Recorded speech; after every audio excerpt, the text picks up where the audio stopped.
The bullet wound in Victoria Vance's shoulder had stopped bleeding 3 miles back, but the pain still burned like a brand when she slid off her horse in front of the saloon in Globe, Arizona Territory, on a scorching afternoon in July of 1882. She had been riding for 2 days straight with nothing but a canteen of warm water and the clothes on her back, and hunger gnawed at her insides worse than the wound that had come from a robbery gone wrong. Victoria had not asked to be part of that mess. She had been working as a seamstress in Tucson when her employer's son had decided to hold up a stagecoach, and when the law came looking, they had not cared much about her protests of innocence. A woman traveling with outlaws was an outlaw herself in their eyes, and the deputy who had fired the shot that grazed her shoulder had made that abundantly clear. Now she stood in Globe, a copper mining town nestled in the mountains, where she knew no one and no one knew her. The dusty main street stretched before her, lined with wooden buildings that seemed to shimmer in the heat. Men in dust-covered clothes walked in and out of storefronts, and women in proper dresses hurried along the wooden sidewalks with their eyes cast down. Victoria knew she must look a sight with her torn dress, tangled dark hair, and the bloodstains spreading across her shoulder, but she was beyond caring about appearances. She needed food, medical attention, and a safe place to rest in that order. The saloon seemed like the most logical place to start. She pushed through the swinging doors and stepped into the dim interior, where the smell of whiskey and tobacco smoke hung thick in the air. A dozen pairs of eyes turned toward her, and the conversations that had been flowing moments before died down to whispers. Victoria walked to the bar with as much dignity as she could muster, ignoring the stares and the way men leaned together to mutter among themselves.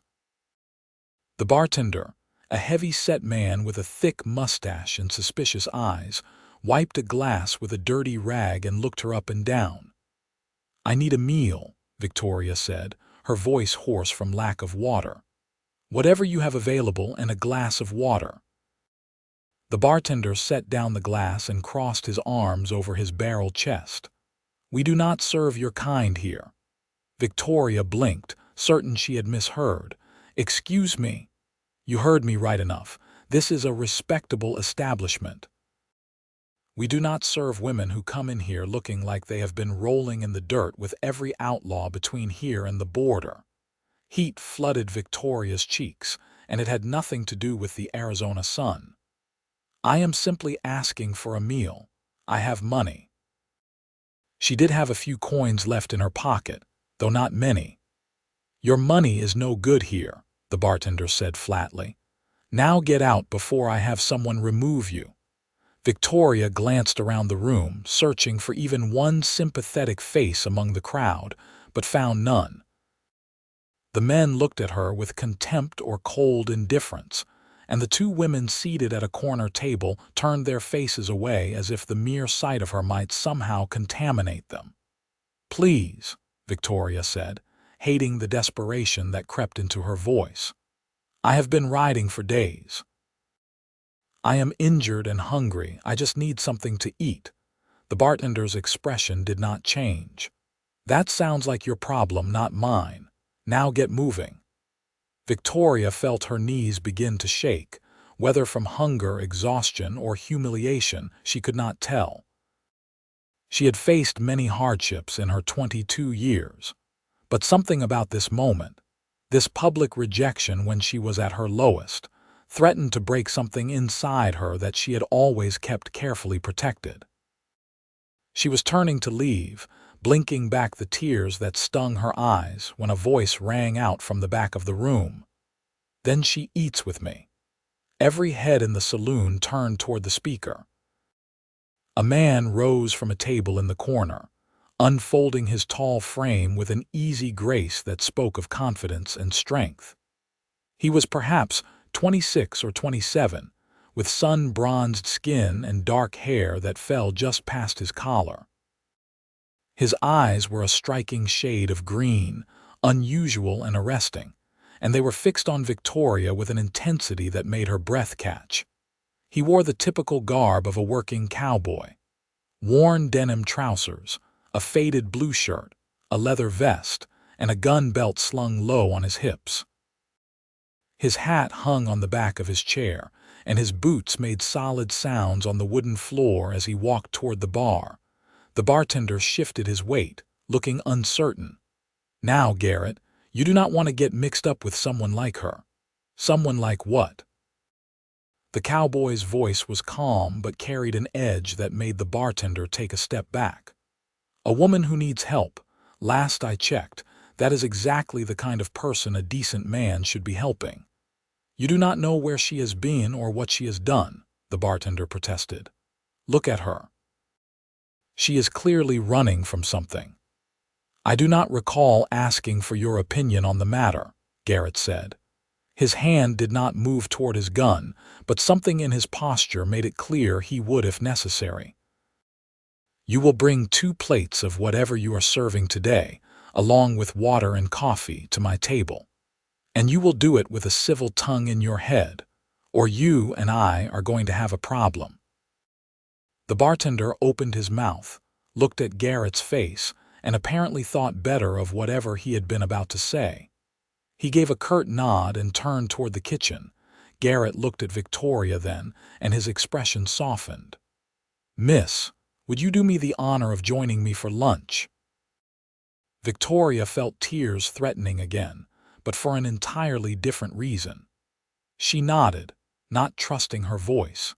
Garrett gestured toward his table in the corner, and Victoria walked there on unsteady legs, acutely aware of every eye in the room following her movements.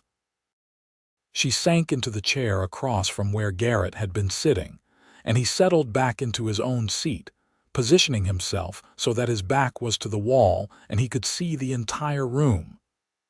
"My name is Garrett Hawthorne," he said, extending his hand across the table. "And before you worry about what I might want in return for this meal, let me assure you that the only thing I expect is pleasant company while I eat. A man gets tired of eating alone." Victoria took his hand, surprised by the warmth and strength of his grip, and by the fact that he shook her hand as he would a man's, with respect. "Victoria Vance, and I appreciate this more than you could possibly know." "You are hurt," Garrett observed, nodding toward her shoulder. "That needs tending to after we eat." "It is not as bad as it looks," Victoria said, though in truth she had no idea how bad it actually was. The bleeding had stopped, and that was all she had allowed herself to think about. "We will let Doc Patterson be the judge of that," Garrett said firmly. "He is a good man and will not ask questions you do not want to answer." The bartender arrived with their food, slamming the plates down with more force than necessary before stalking away. Victoria looked at the simple fare: beans and salted pork with a hunk of bread on the side, and her mouth watered. It looked like the finest feast she had ever seen. "Go ahead," Garrett said gently. "Eat." Victoria tried to maintain some semblance of manners, but hunger won out over decorum. She ate quickly, savoring every bite, while Garrett ate his own meal at a more leisurely pace. He did not stare at her or make her feel self-conscious about her ravenous appetite. Instead, he looked out the window at the street beyond, giving her a measure of privacy. When she had finished everything on her plate and drained her glass of water, Victoria finally allowed herself to really look at her benefactor. Garrett Hawthorne had the kind of face that seemed designed for the outdoors, all strong lines and weathered skin. But there was kindness in his eyes and intelligence too. This was not a man who acted without thinking, which made his defense of her all the more meaningful. "Why did you do that?" Victoria asked. "You do not know me. For all you know, everything the bartender said could be true." Garrett turned his attention back to her, and the corner of his mouth lifted in a slight smile. "For all I know, it could be.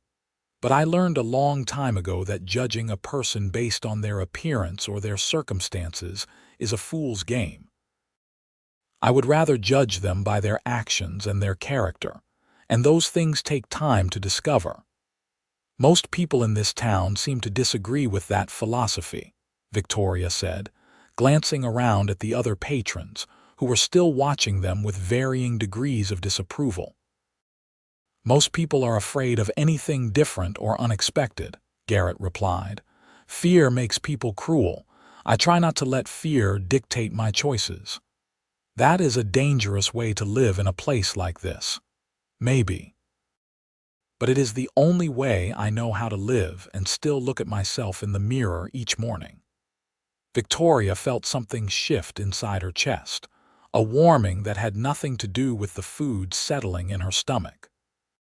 She had met many men in her life, most of them interested only in what they could take from her, whether that was her labor, her money, or her virtue. But Garrett Hawthorne seemed different. He had stood up for her when no one else would, and he was asking for nothing in return. I should explain, Victoria began, but Garrett held up a hand.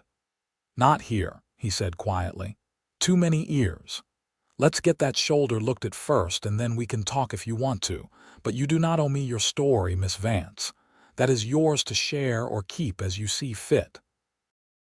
They finished their meal in companionable silence, and then Garrett paid the bartender, leaving enough coins on the bar to cover both meals with extra besides. The bartender took the money with poor grace, and Garrett ignored him entirely. Outside, the afternoon sun was beginning its descent toward the mountains, painting the sky in shades of gold and orange. Victoria breathed in the dry air, feeling steadier now that she had food in her belly. The doctor's office is this way, Garrett said, gesturing down the street. Can you walk? Or should I bring a wagon around? I can walk, Victoria assured him, though in truth every step sent a jolt of pain through her shoulder. They made their way down the wooden sidewalk, and Victoria was acutely aware of the stares and whispers that followed them. A few people called out greetings to Garrett, and he responded with polite nods, but he did not stop to chat or explain who Victoria was or why she was with him. The doctor's office was a neat building with a painted sign hanging above the door. Garrett knocked once and then ushered Victoria inside without waiting for a response. The interior was clean and smelled of carbolic acid, and something herbal that Victoria could not identify. A man in his 50s looked up from a desk where he had been writing in a ledger. He had steel gray hair and sharp blue eyes behind wire-rimmed spectacles. Garrett, the doctor said, rising to his feet. What brings you to town on a Tuesday afternoon? Doc Patterson, this is Miss Victoria Vance. She has a gunshot wound that needs tending, Garrett said without preamble. The doctor's eyebrows rose, but he gestured toward an examination table against the wall. Let's have a look then. Victoria hesitated, suddenly aware that examining her shoulder would require removing at least part of her dress. The doctor seemed to understand her reluctance. I have a screen you can change behind, he said kindly. There is a clean shirt you can put on. Garrett, you can wait outside if the lady prefers. Victoria looked at Garrett and found him already moving toward the door. I will be right outside, he said. Take your time. After he left, Victoria changed behind the screen, struggling with the buttons of her dress with fingers that trembled from exhaustion and pain. The doctor's shirt was large and clean, and she wrapped it around herself before emerging. Dr. Patterson examined her shoulder with gentle, practiced hands. The bullet passed through cleanly, he said after a moment. That is good luck. No fragments to dig out, but it is showing signs of infection. When did this happen? 2 days ago, Victoria admitted. The doctor made a disapproving sound but said nothing more. He cleaned the wound with something that burned like fire, and Victoria bit her lip to keep from crying out. Then he applied a poultice that smelled strongly of herbs and wrapped her shoulder in clean bandages. You need rest and regular dressing changes, he he said when he was finished. "Where are you staying?" Victoria opened her mouth and then closed it again, realizing she had no answer to that question. Dr. Patterson studied her for a long moment. "I see. Well, we will figure something out. Change back into your dress, such as it is, and I will have a word with Garrett." After the doctor left the room, Victoria changed back into her ruined dress, wincing as the movement pulled at her freshly bandaged shoulder. She could hear low voices from the other room, but could not make out the words. When she emerged, both men looked at her. Garrett's expression was thoughtful, and the doctor looked satisfied about something. "Miss Vance," Garrett said, "I have a proposition for you, and I want you to understand that you are free to say no without any hard feelings." Victoria waited, her heart suddenly beating faster. "I run a ranch about 5 miles outside of town," Garrett continued. "It is not much, just me and my foreman and a handful of ranch hands. But we have a house that belonged to my mother before she passed, and it is sitting empty. You are welcome to stay there while you recover. In exchange, if you are able and willing, you could help with cooking and mending. We are a bunch of men living rough, and we could use someone with domestic skills. But if you would rather I help you get to wherever you were headed, I will do that instead." Victoria stared at him, trying to process this unexpected offer. A place to stay, work to do, and safety while she healed. It seemed too good to be true, and her life had taught her to be suspicious of offers that seemed too good to be true. "Why would you do this?" she asked. "You still do not know anything about me." "I know you are hurt and alone and in need of help," Garrett said simply. "That is enough for me. As for the rest, well, I figure everyone deserves a chance to prove themselves. You can have that chance at my ranch if you want it. What about your ranch hands? What will they think?" "They will think what I tell them to think," Garrett said with a slight smile. "And I will tell them that you are an employee, same as them, and you are to be treated with respect. Anyone who has a problem with that can find work elsewhere." Victoria looked at Dr. Patterson, who nodded encouragingly. "Garrett Hawthorne is one of the most honorable men I know, Miss Vance. If he says you will be safe at his ranch, then you will be." Victoria took a deep breath, feeling as if she stood on the edge of a precipice. She could say no, could try to make her own way as she had always done, trusting no one but herself. But she was tired, hurt, and had nowhere else to go. And something in Garrett's steady green gaze made her want to take this leap of faith. "I accept your offer," she said, "and I promise I will earn my keep." "I have no doubt of that," Garrett said, and the warmth in his voice made Victoria's cheeks flush. Dr. Patterson provided her with a clean dress, simple calico that had belonged to his wife before she had passed away several years before. It fit reasonably well, and Victoria felt more human once she was wearing clean clothes. Garrett settled the doctor's bill despite Victoria's protests, and then they walked to the general store where he purchased supplies. Victoria noticed that he bought extra food, fabric for dresses, and various sundries that she suspected were for her benefit, though he did not make a show of it. By the time they left Globe, the sun was setting, and the sky had turned the color of ripe peaches. Garrett had rented a buggy rather than making Victoria ride horseback with her injury, and they traveled in comfortable silence as the miles passed beneath the wheels. The ranch appeared as darkness was settling over the land, a collection of buildings clustered around a main house. Lamplight glowed in the windows of the bunkhouse, and Victoria could hear the low voices of men talking and the occasional burst of laughter. Garrett helped her down from the buggy, and his hands on her waist were steady and respectful. He guided her toward a smaller house set apart from the others, a neat structure with a covered porch and shuttered windows. "This was my mother's house," Garrett explained as he unlocked the door. "She liked having her own space, especially after my father passed. I have kept it clean and in good repair, though no one has lived in it for the past year since she died." He lit a lamp, and warm light filled a cozy front room. The furniture was simple but well made, and everything was indeed clean, with no dust or cobwebs in sight.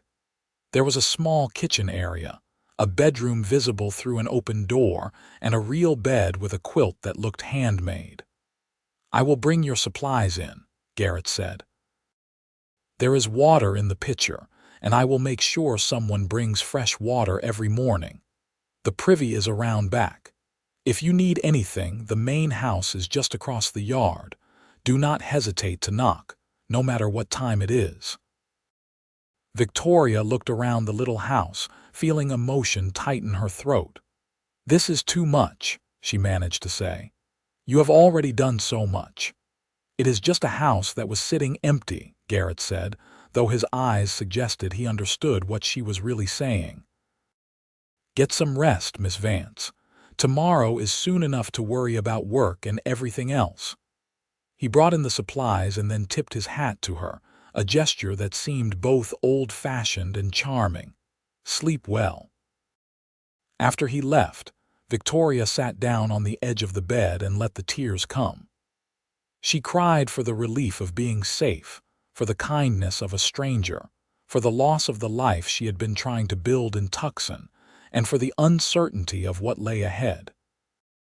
But mostly, she cried because for the first time in longer than she could remember, she felt something that resembled hope. The next morning, Victoria woke to sunlight streaming through the window and the sound of roosters crowing.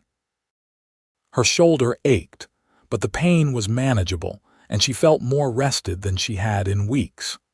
She washed her face and hands in the basin, changed the dressing on her shoulder as Dr. Patterson had instructed, and put on the calico dress. When she stepped outside, the ranch was already bustling with activity. Men moved between the barn and the corral, and she could see cattle grazing in the distance. The air smelled of hay and horses, and the distinctive scent of desert sage. Garrett emerged from the main house as if he had been watching for her.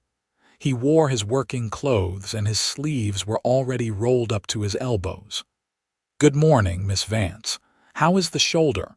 "Better, thank you," Victoria said. "And please call me Victoria. After everything you have done, formality seems unnecessary." "Victoria it is, then, and you should call me Garrett." He smiled, and Victoria noticed the way it made his eyes crinkle at the corners. "Are you hungry?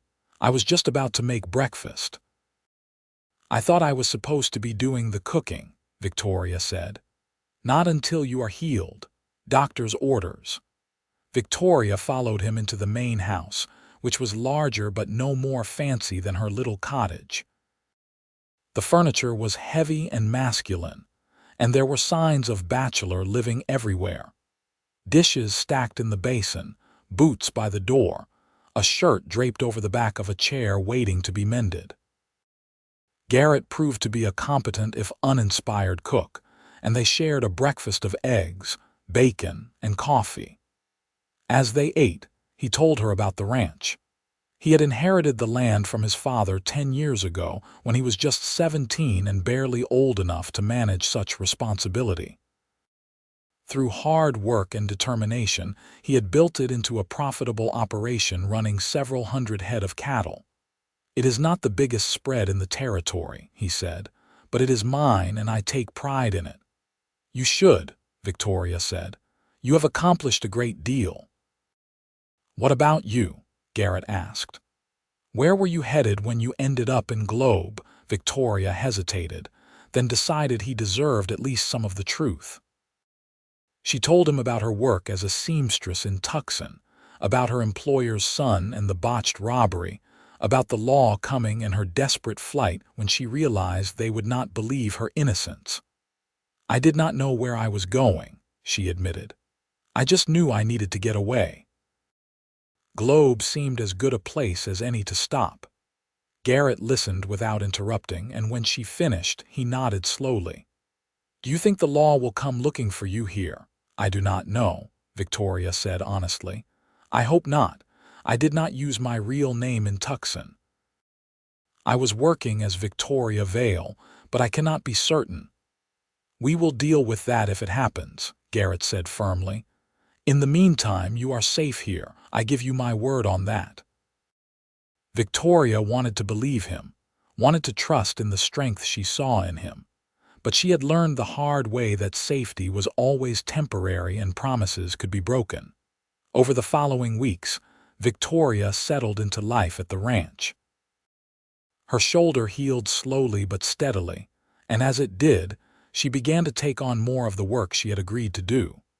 She cooked meals for Garrett and the ranch hands, mended their clothes, and kept the main house clean. The work was hard, but it was honest, and she took satisfaction in doing it well. The ranch hands had been skeptical of her at first, but Garrett had made his expectations clear, and they treated her with wary respect. There was Miguel, the foreman, a weathered man in his 50s who had worked for Garrett's father before him. There was young Tommy, barely 18, who blushed crimson every time Victoria spoke to him. And there were half a dozen others, all good men who worked hard and asked no questions about Victoria's past. But it was Garrett who occupied her thoughts more and more as the days passed. She found herself watching for him in the mornings, listening for his footsteps on the porch, noticing the way he moved with easy confidence, and the way he treated everyone around him with fairness and respect. He was patient with the younger hands, firm but not harsh with those who made mistakes, and unfailingly kind to her.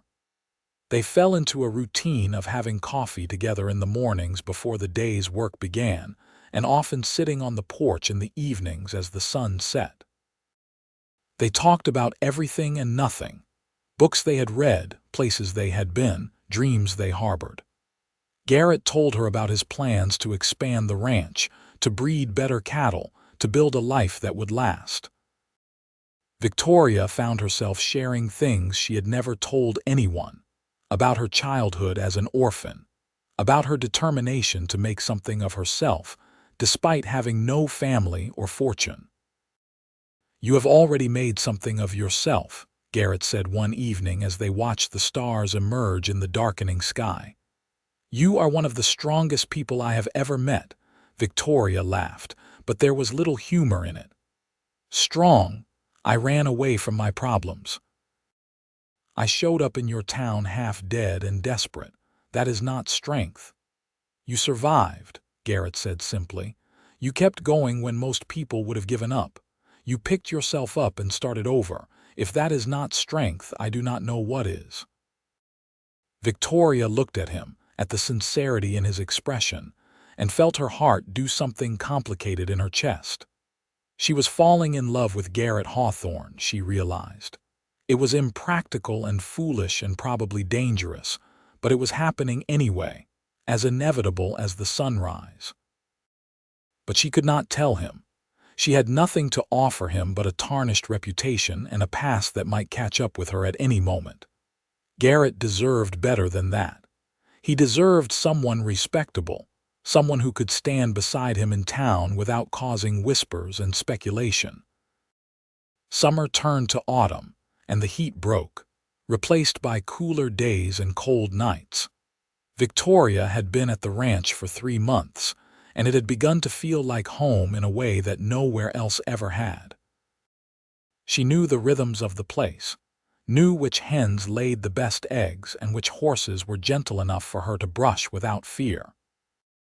She knew that Miguel liked his coffee strong and black, that Tommy had a sweetheart in town he was too shy to court properly, and that Garrett had a habit of working too hard and forgetting to eat lunch.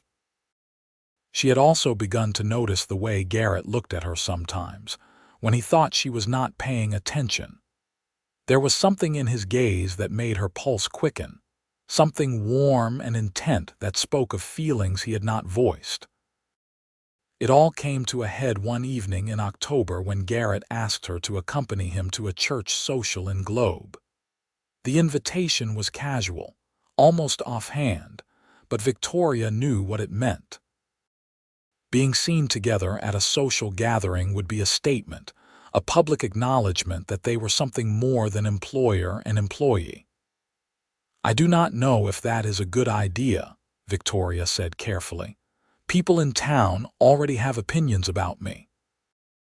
"Let them have their opinions," Garrett said. "I know who you are, Victoria. That is what matters to me. But it will cause talk. It might harm your reputation." Garrett stepped closer, and suddenly the space between them seemed charged with electricity. "I do not care about that. I care about you. I have cared about you since the moment I saw you in that saloon, refusing to let them break you even when you had every reason to give up. I am not asking you to go to this social as my employee, Victoria. I am asking you to go as the woman I am courting if you will have me."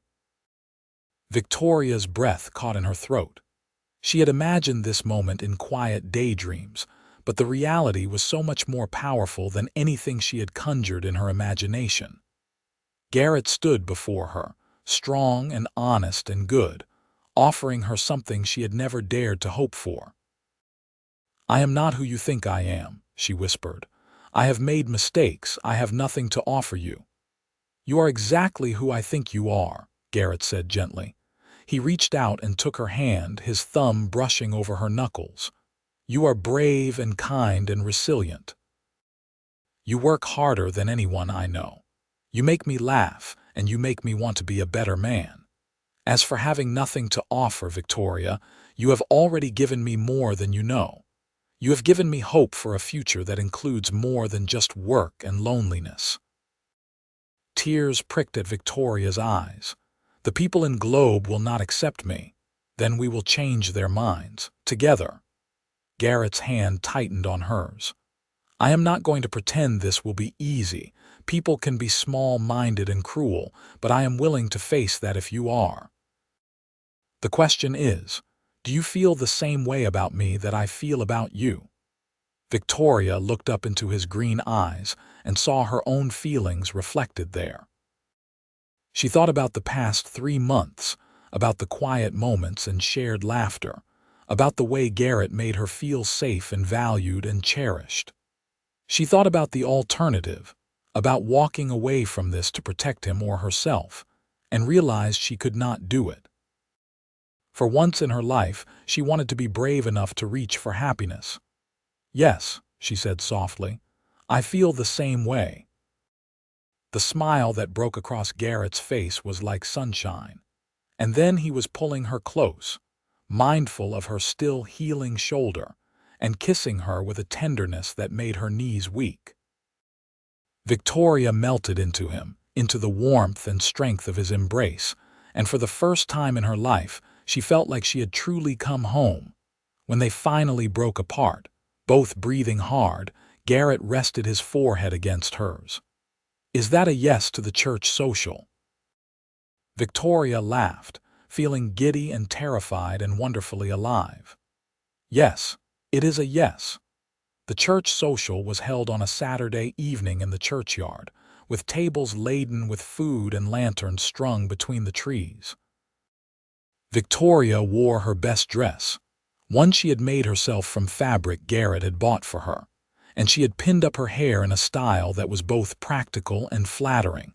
When they arrived in the buggy, she could feel eyes turning toward them, could hear the whispers starting.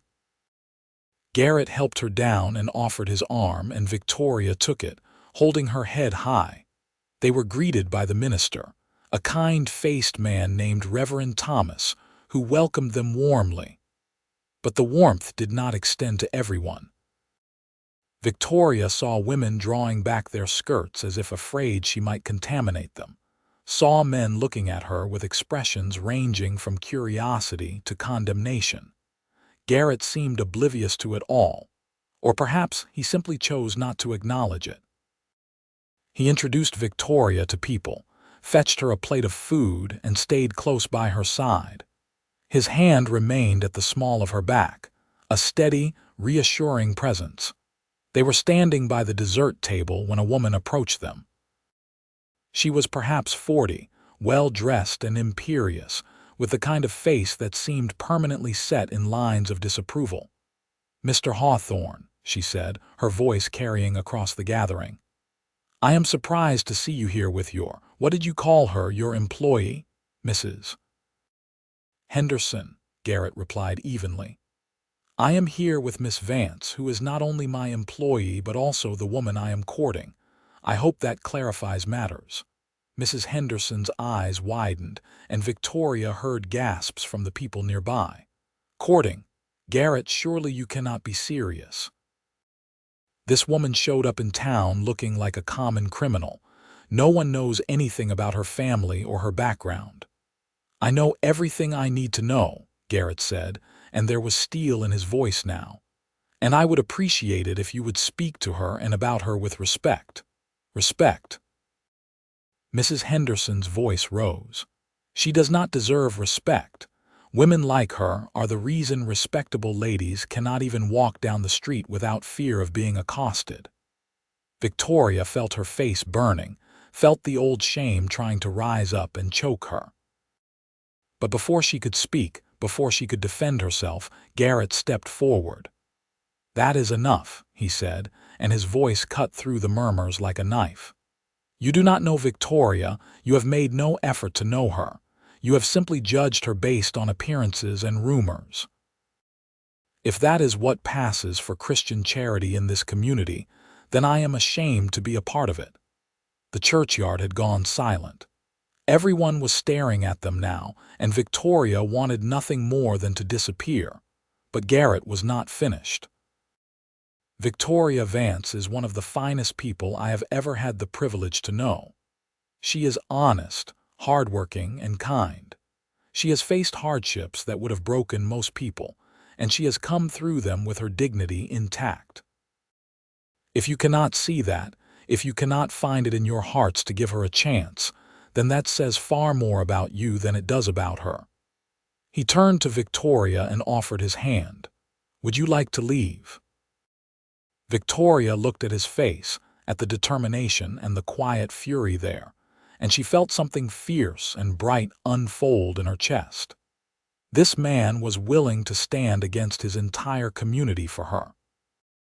He was willing to sacrifice his reputation, his standing, everything he had built because he believed in her. She took his hand. Yes. They walked through the silent crowd together, and Victoria kept her head high. Let them stare. Let them judge. She had Garrett Hawthorne by her side, and that was worth more than all their approval combined. On the ride back to the ranch, Victoria finally let the tears fall. Garrett pulled the buggy to a stop and gathered her into his arms, holding her while she cried. "I am sorry," she said when she could speak. "I have ruined everything for you." "You have ruined nothing," Garrett said fiercely. "Those people, their small-mindedness and their cruelty, that is not your fault. And I meant every word I said back there. You are worth 10 of them. But they will not do business with you now. They will treat you differently." "Then I will find new people to do business with," Garrett said. "Victoria, I need you to understand something. I am not a rich man, but I have enough. I have land and cattle and a roof over my head. I do not need the approval of people like Mrs. Henderson to survive. But I do need you. These past 3 months have been the happiest of my life because you were in it. I am not willing to give that up for anything." Victoria looked up at him, seeing the truth in his eyes. "I love you," she said, the words tumbling out before she could stop them. "I have loved you for weeks now, but I was afraid to say it." Garrett's face transformed, and he kissed her again, deeper this time with a passion that left no doubt about his feelings. "I love you too," he said against her lips. "I think I have loved you from the moment you walked into that saloon, broken but unbowed." They stayed there in the darkness, wrapped in each other's arms until the desert air grew too cold to ignore. Then they drove back to the ranch, and Garrett walked Victoria to her door. "We will figure this out," he promised. "Together." Victoria believed him. The aftermath of the church social was exactly as difficult as Victoria had feared. Word spread quickly through Globe about Garrett's defense of her and his public declaration that he was courting her. Some people, like Dr. Patterson, expressed quiet support, but most were shocked and disapproving. Garrett's business suffered. Ranchers who had previously been friendly became cool and distant. The mercantile owner raised his prices when Garrett came to buy supplies. The bank manager suggested that Garrett might want to reconsider his loan terms given his controversial personal choices.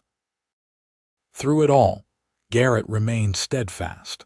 He faced each snub and setback with the same quiet determination, and he never once suggested that Victoria was the cause of his troubles.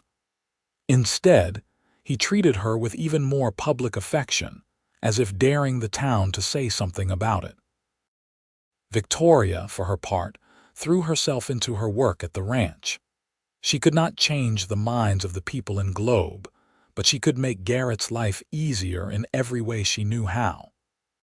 She kept his house spotless, cooked meals that made the ranch hands groan with pleasure, and managed the household accounts with a skill that surprised even her. Winter came to the Arizona Territory, bringing cold nights and occasional snow to the higher elevations. Victoria and Garrett spent their evenings by the fire in the main house, talking and planning for the future. Garrett spoke of his dreams for the ranch, of breeding programs and expanded herds. Victoria shared her own dreams, smaller and more domestic perhaps, but no less important. A garden in the spring, curtains for all the windows, a life built on love and partnership.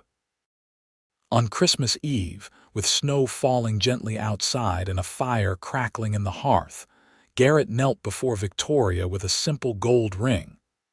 "I know we have not been courting long by conventional standards," he said, "and I know that marrying me will not make your life easier. People will still talk and some will always look down on you. But I love you, Victoria Vance, and I want to spend the rest of my life with you. Will you marry me?"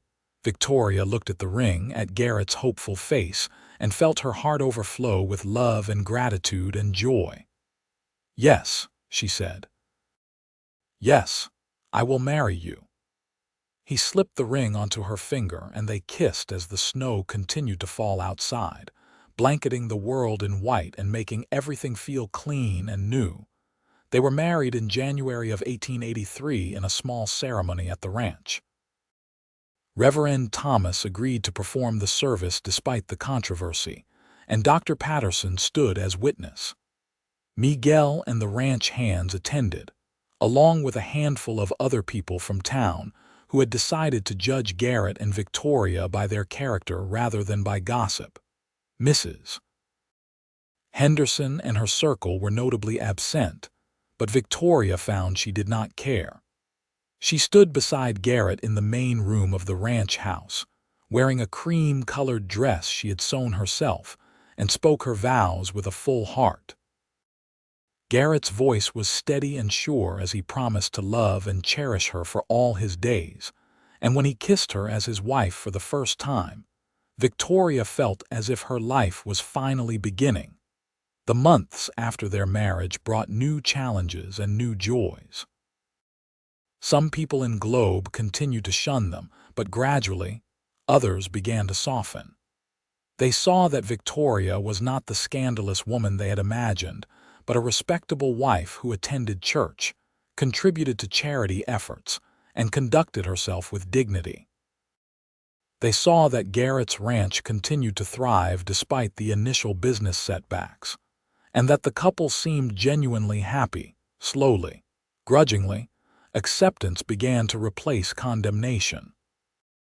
Victoria found particular satisfaction in her growing friendship with Sarah Patterson, the doctor's daughter, who had recently returned to Globe after finishing school in the East. Sarah was intelligent and independent-minded, and she cared nothing for the narrow opinions of women like Mrs. Henderson.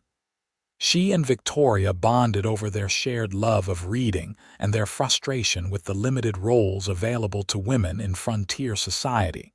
Through Sarah, Victoria met other women who were willing to look past the rumors and see her for who she really was. They were never many, but they were enough. Victoria began to feel for the first time that she had a place in the community, that she belonged somewhere. But the greatest joy came in the fall of 1883 when Victoria discovered she was expecting a child.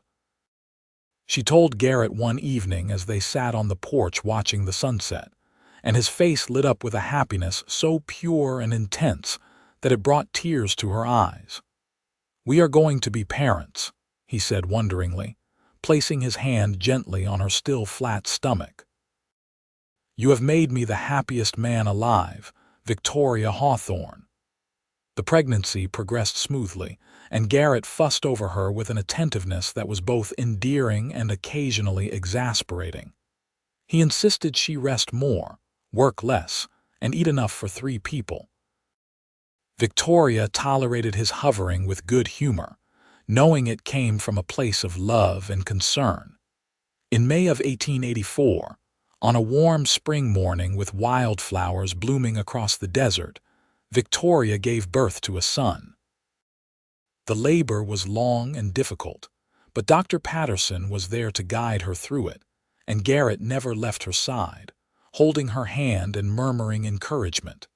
When the baby finally arrived, squalling and healthy, Garrett wept openly. They named him Gabriel Thomas Hawthorne, and he had his father's dark hair and his mother's blue eyes. Holding her son for the first time, looking at Garrett's awed face as he cradled the tiny infant, Victoria felt a completeness she had never known was possible. This was her family, born of love and struggle and the courage to stand together against a world that had tried to keep them apart. The next few years passed in a blur of hard work and simple pleasures. The ranch continued to prosper under Garrett's capable management, and Victoria proved to be an excellent mother, patient and loving while still maintaining her independence and strength of character. Gabriel grew from an infant into a curious, adventurous toddler who kept his parents constantly on their toes. He had Garrett's fearlessness and Victoria's determination, a combination that led to many scraped knees and heart-stopping moments. In 1886, Victoria gave birth to a daughter they named Grace Ellen Hawthorne. She was calmer than her brother had been, with wide green eyes and a contemplative nature that reminded Victoria of Garrett. Life settled into a comfortable rhythm. Garrett expanded the ranch, buying additional land and increasing the herd. Victoria planted the garden she had always dreamed of, growing vegetables and flowers that thrived in the Arizona soil. They hosted gatherings for the ranch hands and their families, celebrating holidays and milestones together. The attitude in Globe had shifted significantly over the years. Most people had either accepted Victoria or at least stopped actively opposing her. Even Mrs. Henderson, after her husband did business with Garrett and found him to be honest and fair, had thawed slightly, though she never quite managed to be warm. Victoria found she did not need the approval of everyone. She had Garrett, her children, her friends, and a community of people who valued her for who she was. That was enough. One evening in the summer of 1887, as they sat on the porch watching Gabriel and Grace play in the yard, Garrett reached over and took Victoria's hand. "You ever regret it?" he asked. "Coming here, marrying me, all of it." Victoria looked at him in surprise. "Regret? Garrett, these have been the best years of my life. Why would you even ask that?" "Because I know it has not been easy," Garrett said. "Because you had to fight for acceptance in a way that I never did. Because marrying me meant facing prejudice and gossip and all manner of difficulties." Victoria squeezed his hand. "You know what I regret? I regret all the years I spent before I met you, thinking I had to face everything alone. I regret not knowing sooner what it felt like to be truly loved. But I do not regret a single moment since the day you stood up in that saloon and said those words that changed my life. Then she eats with me, Garrett said softly, remembering. Then she eats with me, Victoria repeated. The moment you said that, you gave me hope when I had none. You saw me when I was at my lowest and chose to stand beside me. How could I ever regret that? Garrett pulled her close, and they sat together watching their children play as the sun painted the sky in shades of gold and crimson.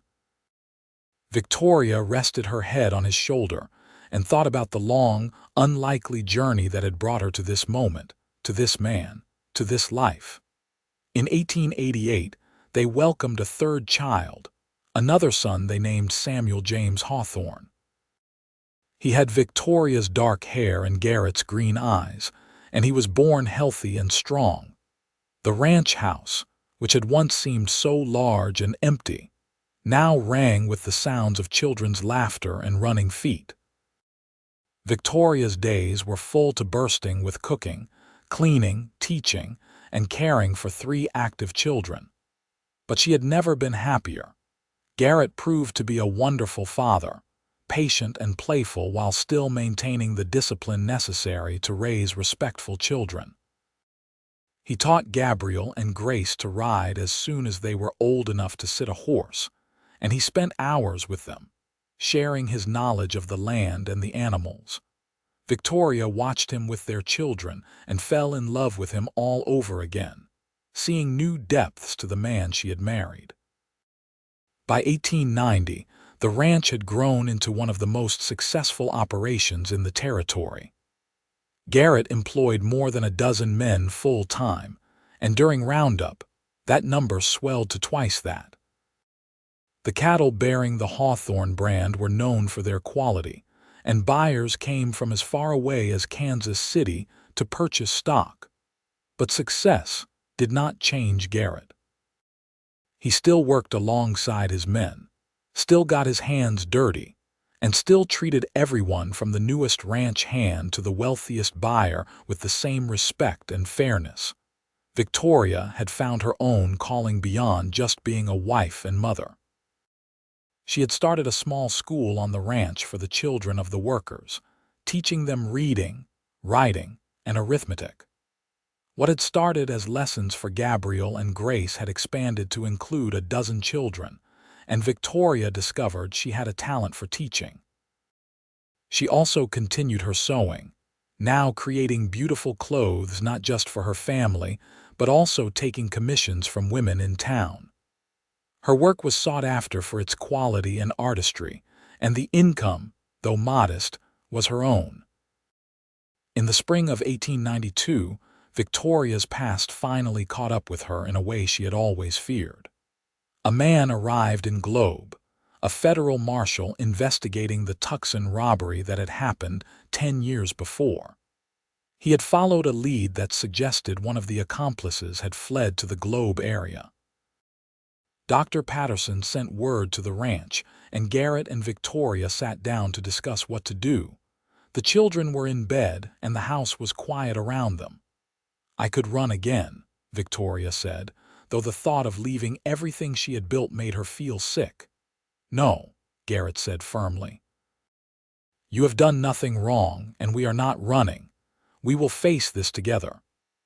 The next day, they went to town and met with the marshal, a stern man named Clayton who listened to Victoria's story with an impassive expression. She told him everything, about working for the tailor in Tucson, about the employer's son and his criminal activities, about her desperate flight when she realized the law would not believe her innocence. "I was never part of that robbery," Victoria said. "I was just in the wrong place at the wrong time, and I was too frightened and too young to know how to prove my innocence." Marshal Clayton studied her for a long moment, then looked at Garrett. "And you can vouch for her character?"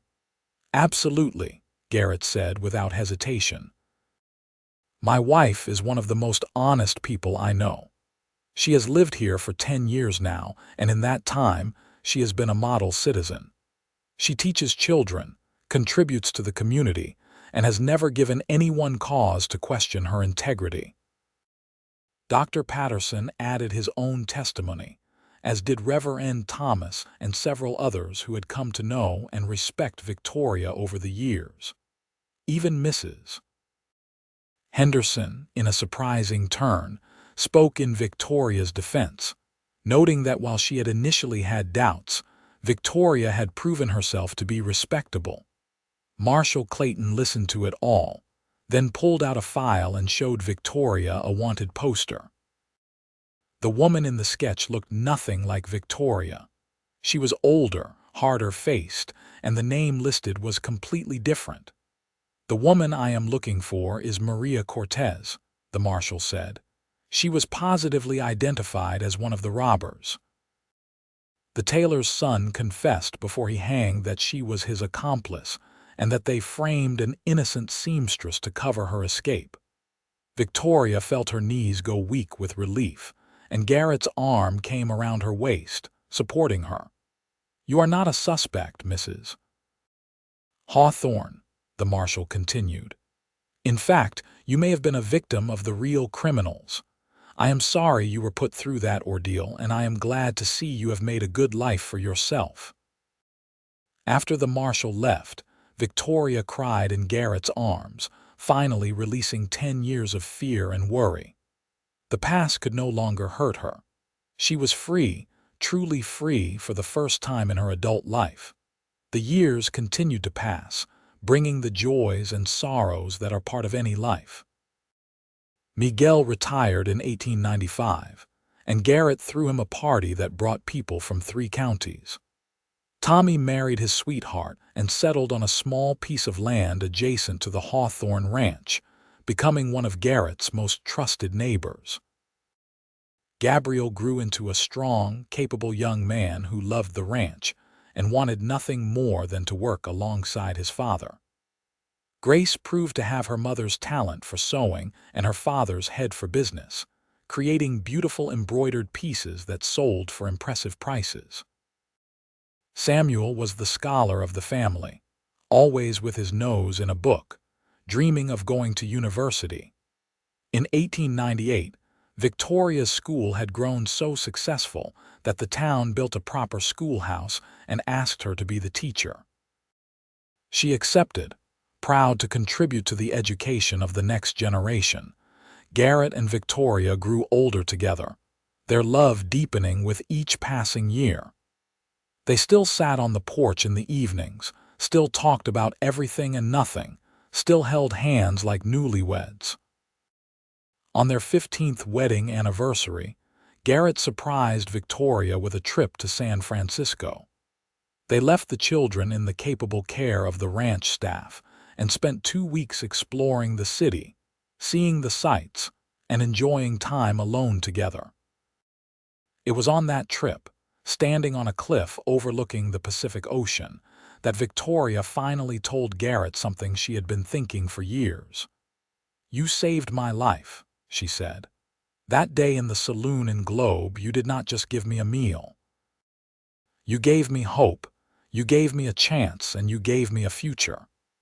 Everything good in my life came from that moment when you stood up and said those words." Garrett turned to her, his green eyes still as striking as they had been the day they met, though now there were lines at the corners and silver threading through his dark hair. "You are wrong," he said gently. "We saved each other. I was just going through the motions before you came along, working and existing but not really living. You gave me purpose, you gave me love, and you gave me a family. Everything good in my life came from you walking into that saloon." They kissed as the sun set over the ocean, 2 people who had found each other against all odds and built something beautiful together. As the new century approached, the Hawthorne Ranch stood as a testament to hard work, determination, and love. Gabriel, now 21, had taken on more responsibility, and Garrett had begun to step back slightly, enjoying more time with Victoria and their younger children. Grace, at 17, was being courted by a young lawyer from Globe, a respectful young man who treated her like a queen. Samuel, at 15, had earned a scholarship to attend university in California, where he planned to study law.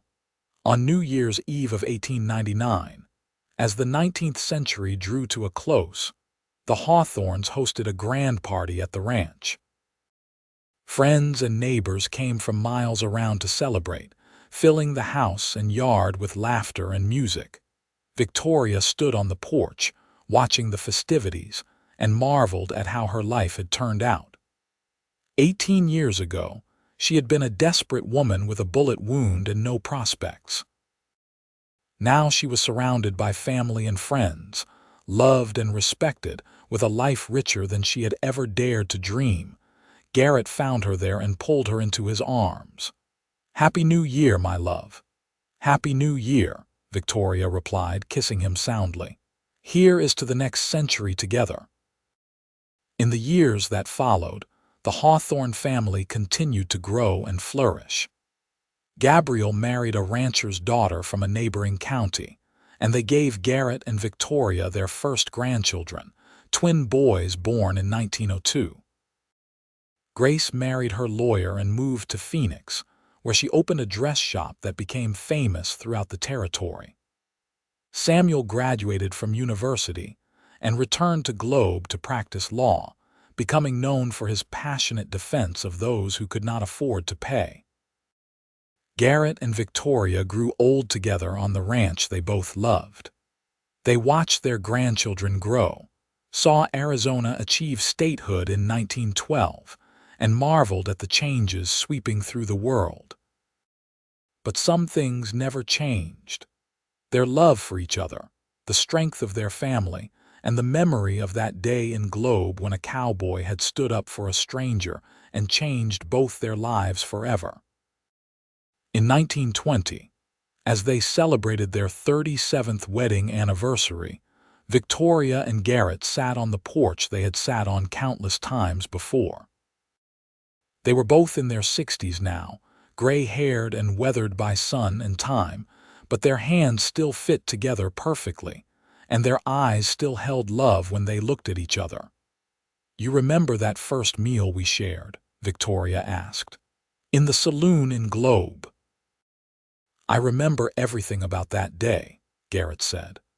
"The way you held your head high even when everyone was against you. The way you tried so hard to maintain your dignity. The way my heart recognized you even before my mind understood what that meant." "Then she eats with me," Victoria quoted softly. "5 words that changed my entire world." "5 words that led to this," Garrett said, gesturing at the ranch, at the main house where their son Gabriel lived with his wife and 4 children, at the land that stretched as far as the eye could see. "Everything we built, everything we have, it all started with those 5 words and the courage to stand up for what was right." They sat in comfortable silence, watching the sun set over the mountains just as they had done thousands of times before. The ranch hummed with life around them. Children playing, cattle lowing in the distance, horses nickering in the corral. This was their legacy, Victoria thought. Not just the land or the buildings or the thriving business, but the family they had created, the love they had nurtured, and the proof that standing up for someone in need could change the world. Garrett squeezed her hand and Victoria leaned her head on his shoulder, feeling blessed beyond measure. They had faced prejudice and hardship, doubt and danger, but they had faced it all together. And in the end, love had triumphed over everything. As darkness fell and stars began to appear in the vast Arizona sky, Victoria Hawthorne, formerly Vance, closed her eyes and smiled. She had found her home, not in a place but in the heart of the man who had seen her worth when no one else would. And that, she knew, was the greatest gift of all. Years continued to pass, each one bringing new joys and new challenges. In 1925, Gabriel's eldest son, who they had named Garrett after his grandfather, announced his intention to expand the ranch even further. Young Garrett had inherited his grandfather's vision and his grandmother's determination, and under his guidance, the Hawthorne Ranch became one of the largest and most respected operations in the state. Grace's dress shop in Phoenix had expanded to 3 locations, and her designs were worn by society ladies throughout Arizona and beyond. She visited the ranch often with her husband and their 3 children, filling the house with laughter and stories of city life. Samuel had become a judge, known throughout Arizona for his fairness and his commitment to justice. He never forgot the story his mother had told him about being judged unfairly, and he brought that perspective to every case that came before his bench.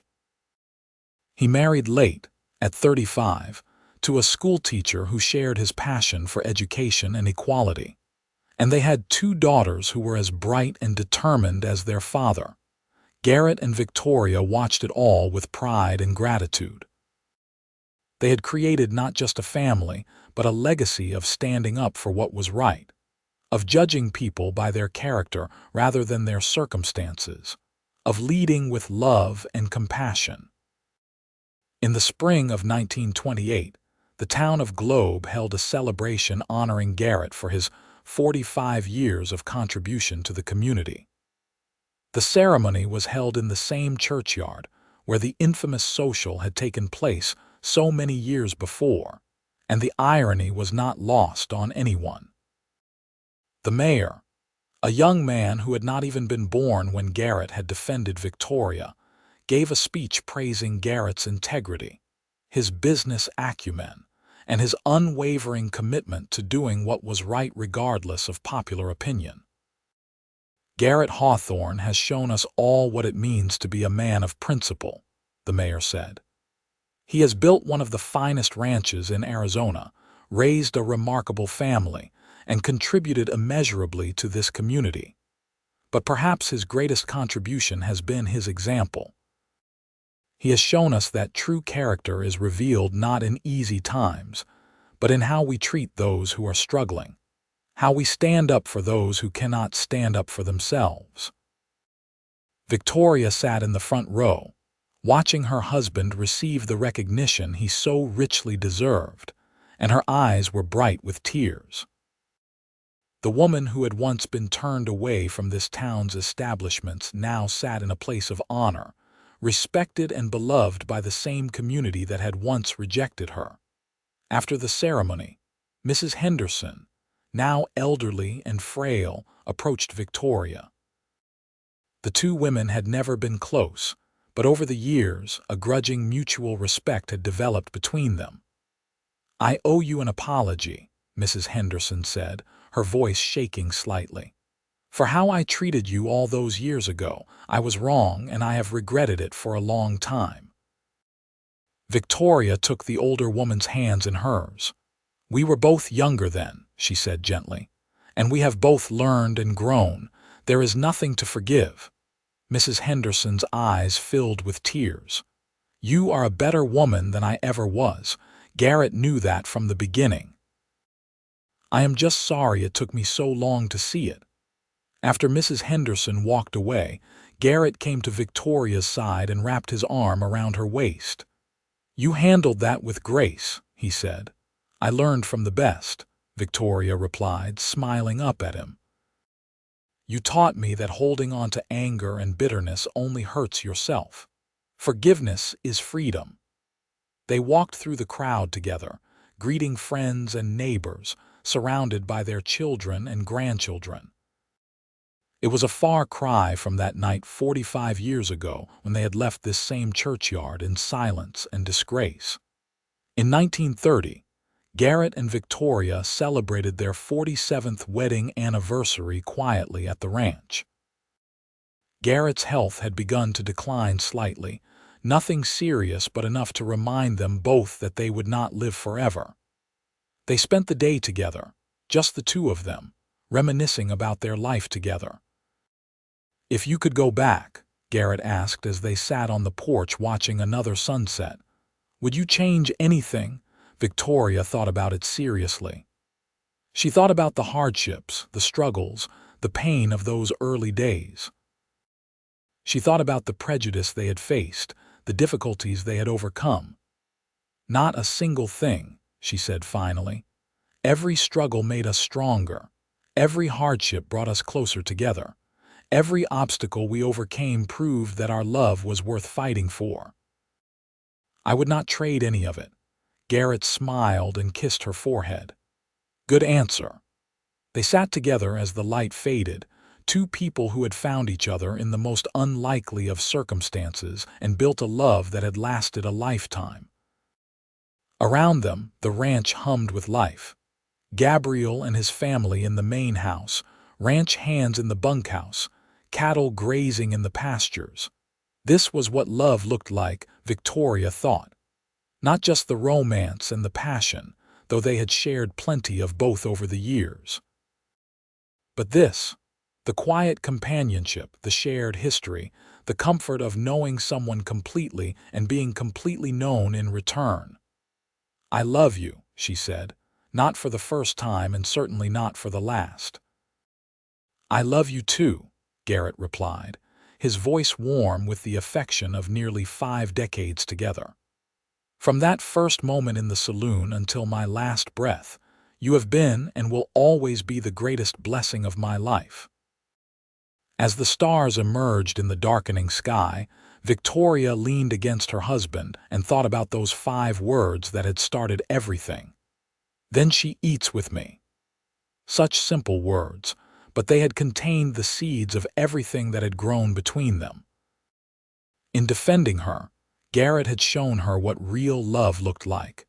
And in accepting his help, Victoria had learned to trust again, to hope again, to believe that she was worthy of being loved. Their story was not a fairy tale. It was better than that. It was real, with all the messiness and complexity that real life entailed. But through it all, they had chosen each other, again and again, day after day, year after year. And that, Victoria knew, was the truest kind of happily ever after there was. The ranch continued to thrive under young Garrett's management. And by the mid-1930s, it had grown to encompass thousands of acres and employed dozens of workers. The Hawthorne name was synonymous with quality and integrity, a reputation built on the foundation that Garrett and Victoria had laid so many years before. Their children had all succeeded in their own ways, creating lives of purpose and meaning. Their grandchildren were growing up with the values that Garrett and Victoria had instilled: honesty, compassion, hard work, and the courage to stand up for what was right. In 1935, on a cool autumn evening, Garrett passed away peacefully in his sleep with Victoria by his side. He was 74 years old and had lived a full, rich life. The funeral drew people from all over Arizona, a testament to the impact he had had on so many lives. Victoria mourned him deeply, but she did not break. Garrett had taught her to be strong, and she honored his memory by continuing to live fully. She remained on the ranch, spending time with her children and grandchildren, teaching at the school, and keeping alive the stories of how their family had come to be. She lived for another 10 years, passing away in her sleep in 1945 at the age of 83. Her last thoughts were of Garrett and of the incredible journey they had shared together. They were buried side by side on a hill overlooking the ranch, their graves marked by simple headstones that bore their names and the dates of their births and deaths. But their real monument was all around, in the ranch that still bore their name, in the children and grandchildren and great-grandchildren who carried their legacy forward, in the stories that were told and retold about the cowboy who had stood up for a stranger and the woman who had found the courage to accept his help. Years later, when the great-grandchildren would ask about their ancestors, they would be told the story of Victoria and Garrett. They would hear about the day in Globe, Arizona, in 1882, when a desperate woman had been refused service and a cowboy had stood up and said, "Then she eats with me." They would hear about the love that had grown from that simple act of kindness, about the obstacles that had been overcome, and about the family that had been built on a foundation of courage and compassion. And the children would understand that their family's greatest treasure was not the land or the cattle or the buildings, but the lesson that had been passed down through the generations. That standing up for someone in need, that choosing love over fear, that seeing the worth in another person even when the rest of the world cannot. These are the things that truly matter. The Hawthorne Ranch still stands today, now in its 6th generation of family ownership. The original house where Garrett and Victoria lived has been preserved as a museum, and visitors can see the porch where they sat together for so many years, the kitchen where Victoria cooked countless meals, and the bedroom where they shared their lives and their love.